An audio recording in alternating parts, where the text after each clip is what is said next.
TESDA online program, nasa GCash na rin pala mga ka-JSW.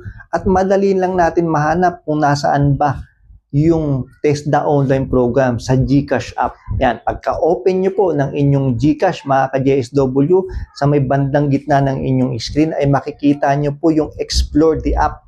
Yan, tapos binilang ko po yung icon Kung hindi siya nagbabago, ay pang-10 po yung icon na yon. Ano yung icon na yon? Mababasa nyo po doon yung icon na yon na GJobs.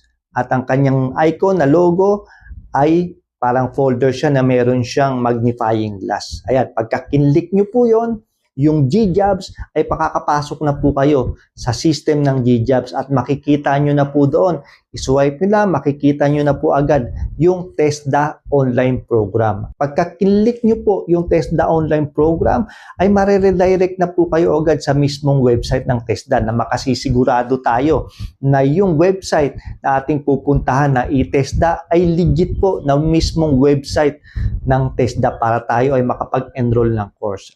Ang isa pa sa dapat nating maintindihan dito, pagka na-click na po natin yung GJobs, bukod po sa TESDA online program, ay pwede na rin po pala tayo makapag-apply ng trabaho po doon.